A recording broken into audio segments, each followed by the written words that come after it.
नमस्कार विद्यार्थी मित्रांनो, आपल्या या शैक्षणिक यूट्यूब चॅनलवर आपले मनपूर्वक स्वागत आहे. आजच्या या व्हिडिओमध्ये आपण मराठी व्याकरणातील 65 अत्यंत महत्त्वाचे बहुपर्यायी प्रश्न म्हणजेच MCQज पाहणार आहोत. या प्रश्नामध्ये वर्णमाला, स्वर व्यंजन, संधी, नाम, लिंगवचन, विभक्ती, कारक आणि काळ या महत्त्वाच्या घटकांचा समावेश आहे.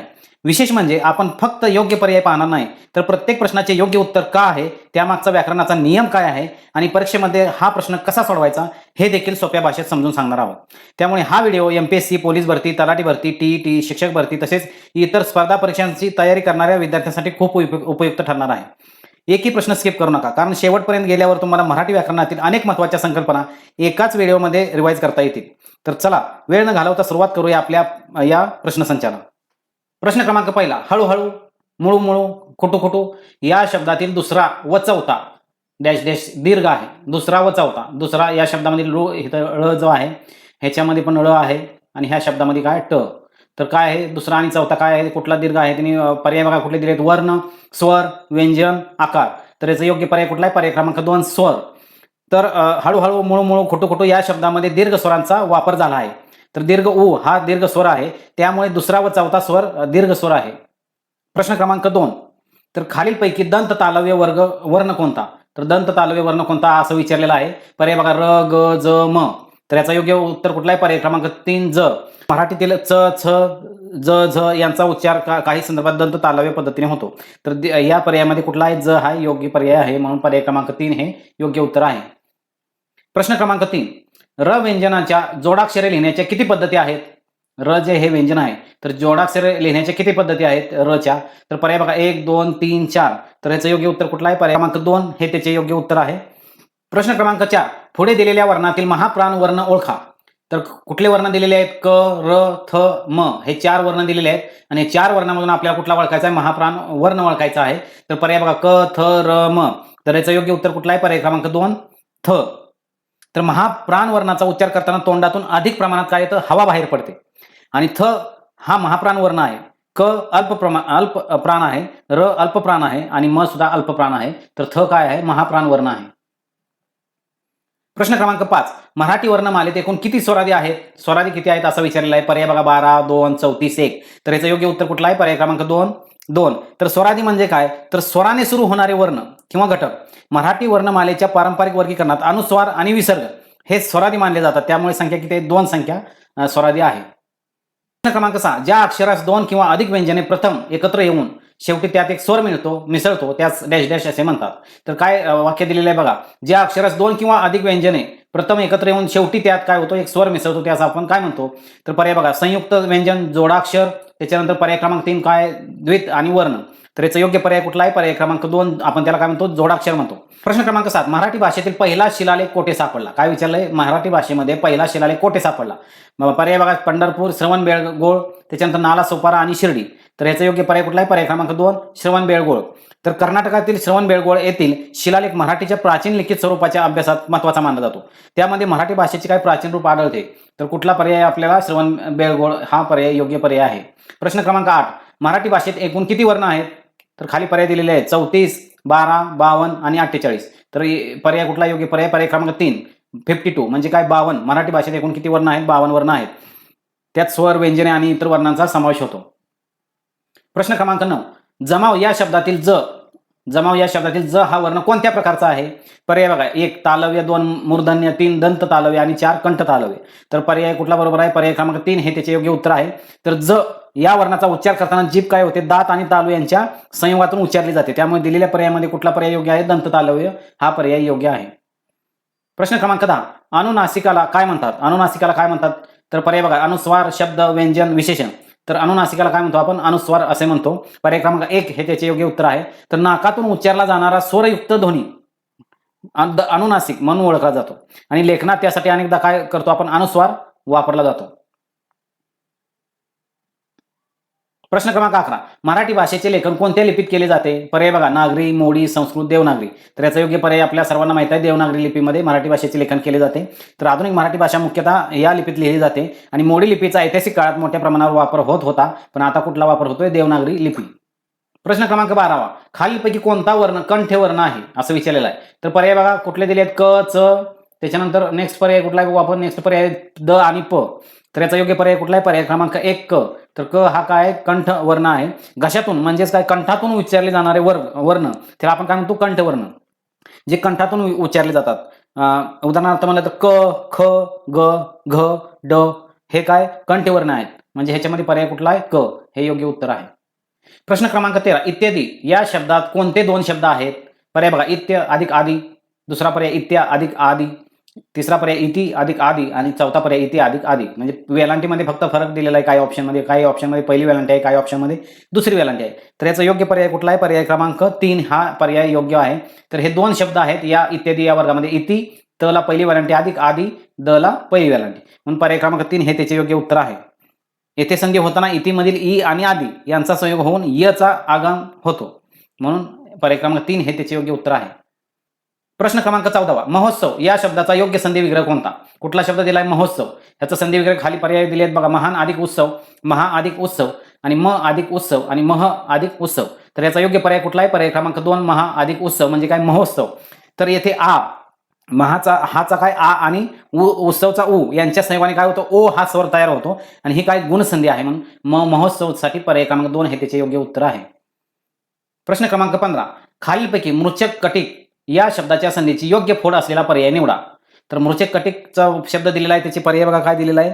मृच्छ अधिक कटिक, मृत अधिक छकटिक आणि मृत अधिक शकटिक आणि मृच्छ अधिक कटिक. तर याचा योग्य पर्याय कुठला आहे? पर्याय क्रमांक 3 हे त्याचे योग्य उत्तर आहे, मृत अधिक शकटिक. ची फोड कशी होते ह्या शब्दाची? मृत अधिक शकटिक अशी केली जाते. कुठल्या ह्याची? शब्दाची मृच्छकटिकची. प्रश्न क्रमांक 16 नमस्कार या शब्दाची योग्य संधी फोड डॅश डॅश आहे. तर काय संधी फोड आहे? खाली पर्याय दिलेले बघा, नमो अधिक कार, नमन अधिक कर, नम अधिक कार आणि नम अधिक सक्रा. तर याचं योग्य उत्तर कुठला आहे? पर्याय क्रमांक 3 हे त्याचे योग्य उत्तर आहे, नम अधिक कार म्हणजे काय? नमस्कार. तर नम या शब्दातील विसर्गाचा पुढील वर्णानुसार बदल होतो आणि ही काय? विसर्ग संधी आहे. नमस्कार ही काय? विसर्ग संधी आहे. प्रश्न क्रमांक 17 तेजस आणि कण या शब्दातील खालील संधीचा योग्य पर्याय निवडा. तेजस आणि कण या शब्दातील काय करायचं आहे? खालील संधीचा योग्य पर्याय तेजकण, त्याच्यानंतर तेजोकण, त्याच्यानंतर पर्याय क्रमांक 3 तेजस कण आणि पर्याय क्रमांक 4 तेजकण. तर याचं योग्य उत्तर कुठलं आहे? पर्याय क्रमांक 1 मध्ये याचं योग्य उत्तर आहे तेजस प्लस कण म्हणजे काय? तेजोकण. म्हणजे तेजस या शब्दापुढे क आल्यावर अंतिम स चा काय होतो? विसर्ग होतो, म्हणून इथं विसर्ग हे पर्याय 1 मध्ये आपल्याला दिसून येत आहे, म्हणून पर्याय क्रमांक 1 हे त्याचे योग्य उत्तर आहे. प्रश्न क्रमांक 18 तट्टिका या संधीचा विग्रह करा. तर पर्याय बघा कुठले आहेत? तत् अधिक टिका, त अधिक ट अधिक ई अधिक का.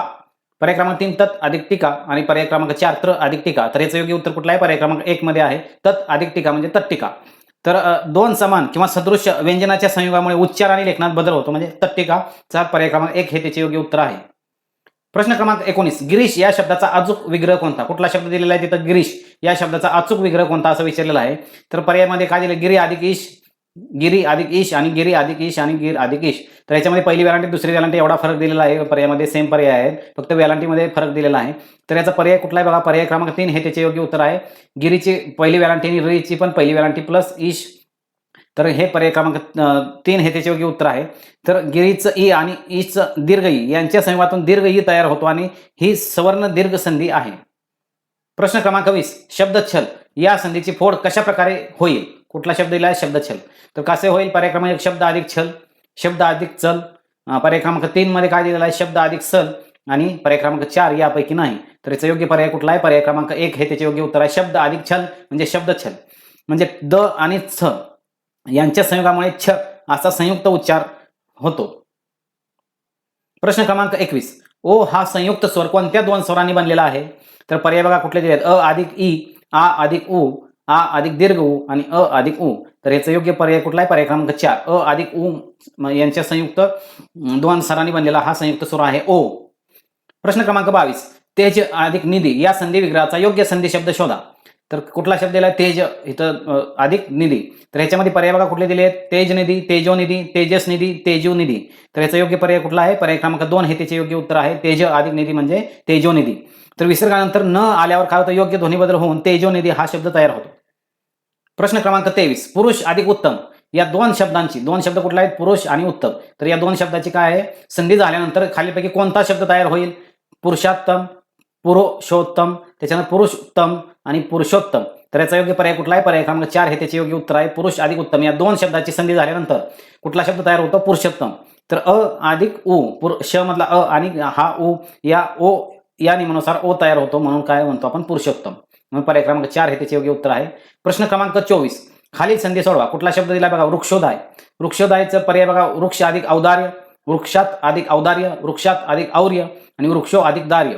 तर याचा योग्य पर्याय कुठला आहे? पर्याय क्रमांक 1 वृक्ष अधिक औदार्य म्हणजे काय? वृक्षोदाय. खालीलपैकी कंठवर्ण कोणता? तर हा प्रश्न अगोदर झालेला आपल्याला. कुठला आहे कंठवर्ण? पर्याय क्रमांक 1 क हा काय कंठवर्ण आहे. प्रश्न क्रमांक 26, कोणतेही विशेष नाम डॅश डॅश असते? तर पर्याय बघा कुठले आहेत? अनेक वचनी, वचनहीन, एक वचनी, सामान्य नाम. तर कोणतेही विशेष नाम काय असते? एक वचनी असते. पर्याय क्रमांक 3 हे त्याचे योग्य उत्तर आहे. प्रश्न क्रमांक 27 बघतोय आपण. खालील वाक्यातील शब्दयोगी अव्यय कोणते?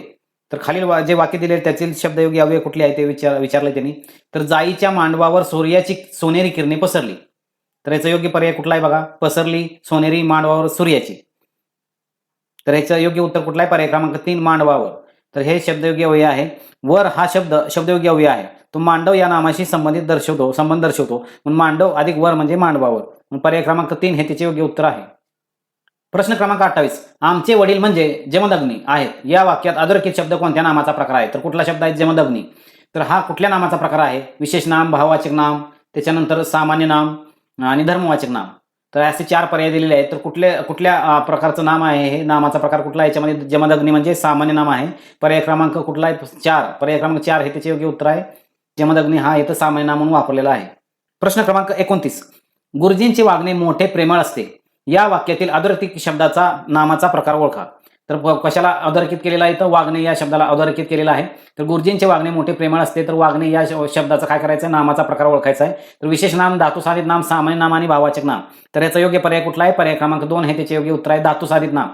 तर वागणे हा शब्द वागणे या क्रियापद किंवा धातूपासून तयार झालेला आहे, म्हणून तो काय? धातुसाधित नाम आहे. म्हणून पर्याय क्रमांक 2 हे त्याचे योग्य उत्तर आहे. प्रश्न क्रमांक 30, नाम, सर्वनाम, विशेषणे आणि अव्यय यांना काही प्रत्यय लागून त्यांच्यापासून बनलेल्या शब्दांना काय म्हणतात? कुठले शब्द? नाम, सर्वनाम, विशेषणे आणि अव्यय यांना प्रत्यय लागल्यानंतर त्या बनलेल्या शब्दांना आपण काय म्हणतो? तर कृदंते. पर्याय बघा, कृदंते, उपसर्ग घटित, तद्विते आणि धातुसाधित. तर याचं पर्याय क्रमांक 3 हे त्याचे योग्य उत्तर आहे. तद्विते. तर नाम, सर्वनाम, विशेषण आणि अव्यय यांना प्रत्यय लागून नवीन शब्द तयार झाल्यास त्यांना आपण काय म्हणतो? तद्विते. प्रश्न क्रमांक 31, आता पाऊस थांबावा या वाक्यातील क्रियापदाचा प्रकार ओळखा. तर कुठला क्रियापद आहे या वाक्यामध्ये? थांबावा हे क्रियापद आहे. तर या क्रियापदाचा प्रकार ओळखायचा आपल्याला. पर्याय क्रमांक 1 मध्ये काय? अज्ञार्थ क्रियापद. पर्याय क्रमांक 2 स्वार्थी क्रियापद. पर्याय क्रमांक 3 विद्यार्थी क्रियापद आणि पर्याय क्रमांक 4 संकेतार्थ क्रियापद. तर याचा योग्य पर्याय कुठला आहे? पर्याय क्रमांक 3 हे त्याचे योग्य उत्तर आहे. विद्यार्थी क्रियापद. तर थांबावा यात काय आपल्याला दिसतं? इच्छा, अपेक्षा किंवा कर्तव्याचा अर्थ व्यक्त होतो, त्यामुळे हे काय? विद्यार्थी वाक्य आहे. विद्यार्थी क्रियापद आहे. प्रश्न क्रमांक 32, वाक्यातील नाम किंवा सर्वनाम यांचे क्रियापदाशी जे संबंध असतात त्यांना डॅश डॅश असे म्हणतात. नाम आणि सर्वनाम यांचे क्रियापदाशी जे संबंध असतो त्याला आपण काय म्हणतो? पर्याय दिलेले आहेत. उपपदार्थ, कारकार्थ, उपपद संबंध आणि उपपद विभक्ती. तर याचं योग्य उत्तर कुठला आहे? पर्याय क्रमांक 2 कारकार्थ असे म्हणतो आपण त्याला. की वाक्यात नाम, सर्वनाम किंवा क्रियापद यांच्यात जो संबंध असतो त्याला कारकार्थ म्हणतात. उदाहरण कर्ता, कर्म, करण, संप्रदाय इत्यादी. प्रश्न क्रमांक 33, पुढील शब्दामधून उपसर्ग ओळखा. तर पर्याय बघा कुठले दिलेत? यथा, इक. त्याच्यानंतर पर्याय क्रमांक 3 कुठला दिला? दार, वान. तर याच्यामध्ये एक पर्याय योग्य पर्याय कुठला? याच्यामध्ये पर्याय क्रमांक 1 हे योग्य उत्तर आहे. यथा. तर यथा हा काय? उपसर्ग आहे. तर यथा हा संस्कृतमधील उपसर्ग म्हणून वापरला जातो. तर इतर पर्यायामधील जे दिलेले आहेत इक, दार, वान हे प्रत्ययामधून घटक म्हणून वापरले जातात. त्यामुळे पर्याय क्रमांक 1 हे त्याचे योग्य उत्तर आहे. प्रश्न क्रमांक 35, नामदेव भजन म्हणतो. तर या वाक्यातील लिंग बदलून लिहा. तर लिंग बदलून आपल्याला हे वाक्य लिहायचं आहे आणि पर्याय दिलेले आहेत. जनाबाई भजन म्हणते, नामदेव भजन म्हणतो, मुक्ताबाई भजन म्हणतो, यापैकी नाही. तर याचं योग्य उत्तर कुठलं आहे? पर्याय क्रमांक 1 मध्ये आपल्याला योग्य उत्तर दिसून येत आहे. जनाबाई भजन म्हणते. तर हे तर आपल्याला स्त्रीलिंगी वापरून आपण काय केलेलं आहे? पुल्लिंगीच्या ऐवजी स्त्रीलिंगी वापरून हे लिंग बदलून आपण काय केलेलं आहे? वाक्य तयार केलेलं आहे. प्रश्न क्रमांक 36, खालीलपैकी नपुसक लिंगी शब्दाचा पर्याय ओळखा. कुठलं ओळखायचं आहे? नपुसक लिंगी.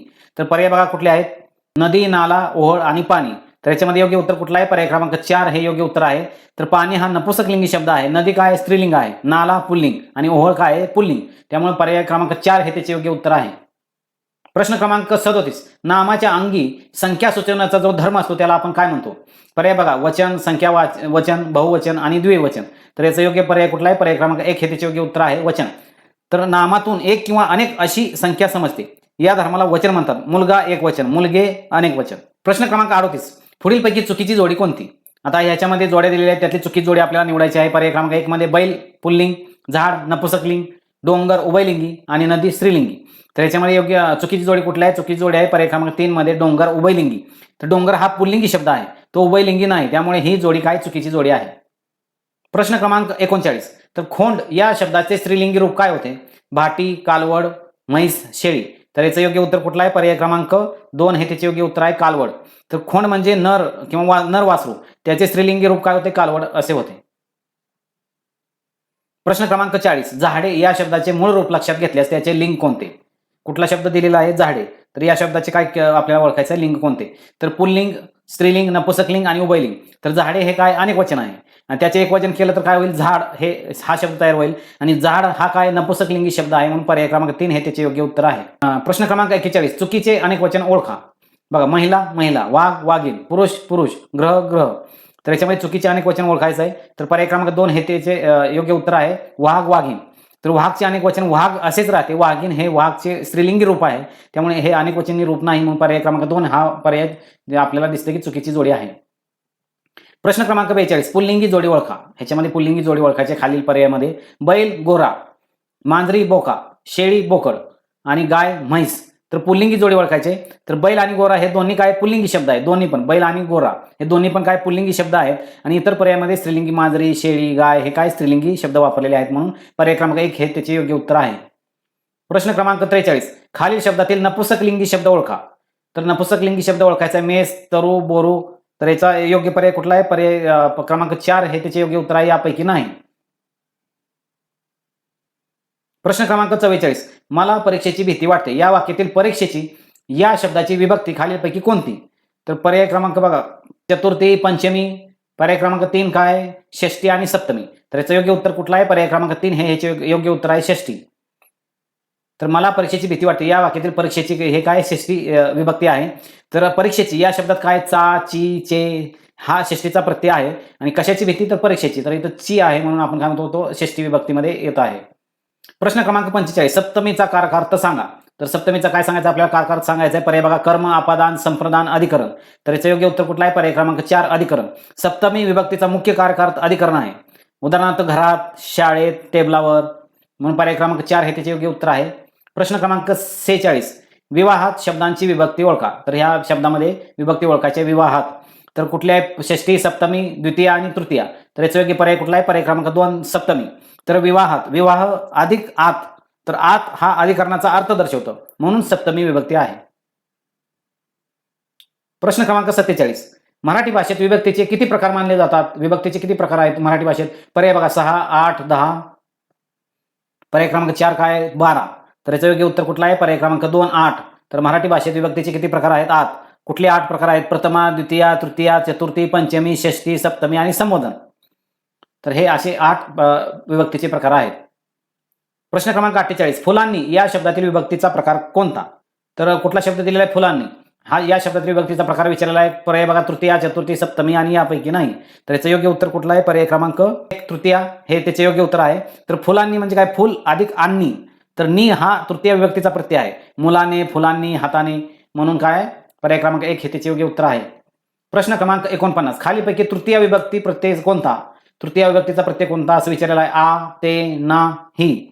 तर ह्याच्यामध्ये योग्य पर्याय कुठला आहे? पर्याय क्रमांक 3 हे त्याचे योग्य उत्तर आहे, ना. तर तृतीय विभक्तीचा प्रत्यय कुठला आहे? ना. प्रश्न क्रमांक 50. पुढील वाक्यातील विभक्ती ओळखा. कुठलं वाक्य दिलंय? पावसाचा काही भरोसा नाही. तर याच्यामध्ये आपल्याला विभक्ती ओळखायची आहे. तर पावसाचा या शब्दामध्ये काय येते? चा हा शब्द आलेला आहे, त्याच्यामुळे काय? षष्ठी येत आहे. पर्याय क्रमांक 2 हे त्याचे योग्य उत्तर आहे. पंचमी येत नाही, सप्तमी नाही, अष्टमी नाही. तर षष्ठी हे त्याचे योग्य उत्तर आहे. तर चा षष्ठी विभक्तीचा प्रत्यय आहे. कशाचा भरोसा नाही? तर पावसाचा. चा काय आहे? षष्ठीचा विभक्ती पर्याय आहे, प्रत्यय आहे. प्रश्न क्रमांक 51. अधोरेखित शब्दाची विभक्ती ओळखा. तर अधोरेखित शब्द केलेला आहे विमानाने. वाक्य काय बघा? मुख्यमंत्री विमानाने दिल्लीला गेले. अधोरेखित कशाला केलेला आहे? विमानाने. तर ह्याची विभक्ती ओळखायची आपल्या द्वितीया, तृतीया, संबोधन आणि पंचमी.